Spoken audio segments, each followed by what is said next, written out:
Hello friends, कैसे आप सब। स्वागत है आपका हमारे यूट्यूब चैनल पर।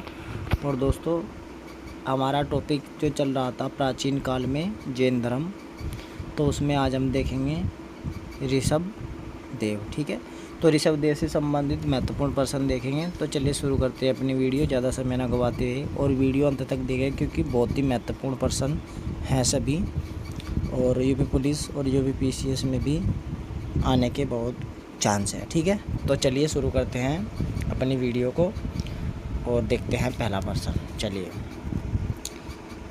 ऋषभ देव का जन्म कहाँ हुआ था। तो ऋषभ देव का जन्म कहाँ हुआ था। तो ऋषभ देव का जन्म हुआ था अयोध्या में। ठीक है, और अयोध्या कहाँ पर है, ये है यूपी में। ठीक है, चलिए अगले प्रश्न पर चलते हैं। अगला प्रश्न है, ऋषभ देव के पिता का नाम क्या था। तो ऋषभ देव के पिता का नाम था नबी। ठीक है दोस्तों, चलिए अगले प्रश्न पर चलेंगे। अगला प्रश्न है, ऋषभ देव की माता का नाम क्या था। तो ऋषभ देव की माता का नाम था रानी मरु देवी। ठीक है, चलिए अगले प्रश्न पर चलते हैं। अगला प्रश्न है, ऋषभ देव का वर्णन सर्वप्रथम कहाँ मिलता है।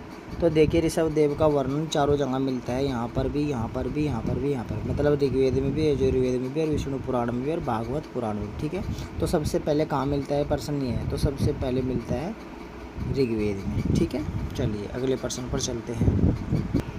अगला प्रश्न है, ऋषभ देव को विष्णु का अवतार, ठीक है दोस्तों, कहाँ माना गया है। तो विष्णु का अवतार किस ग्रंथ में माना गया है ऋषभ देव को।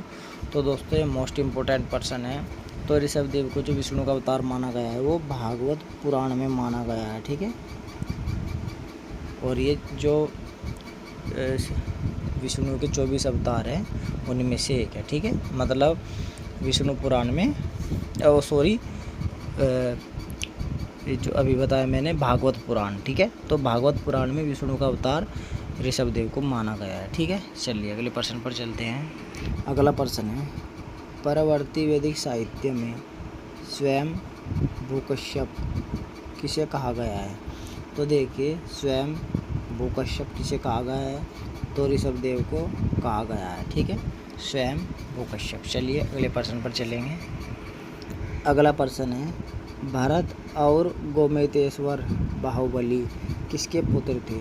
ठीक है, तो ये ऋषभ देव के पुत्र थे। ठीक है, चलिए अगले प्रश्न पर चलते हैं।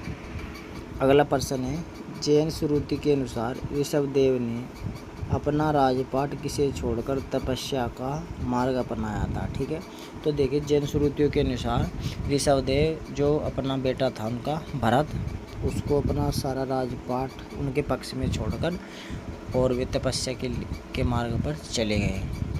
ठीक है, तो यहाँ पर आपको ध्यान देना है कि जैन श्रुति के अनुसार, ठीक है, उन्होंने अपना सारा राजपाट अपने पुत्र भरत के पक्ष में त्याग कर मार्ग के रास्ते पर चले गए। ठीक है, और जो भरत थे उनके नाम पर भारत का नाम पड़ा, और भरत ही सबसे श्रेष्ठ इनके पुत्र थे। ठीक है, चलिए अगले प्रश्न पर चलेंगे।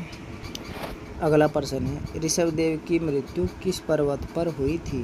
ठीक है, तो ऋषभ देव की जो मृत्यु थी वो कैलाश पर्वत पर हुई थी, मतलब इन्होंने वहाँ पर निर्वाण प्राप्त किया। ठीक है, कैवल्य। चलिए अगले प्रश्न पर चलते हैं। अगला प्रश्न है, आदिनाथ किसे कहा जाता है। तो आदिनाथ ऋषभ देव को कहा जाता है। ठीक है, क्योंकि ये सबसे पहले तीर्थंकर थे। ठीक है, चलिए अगले प्रश्न पर चलेंगे।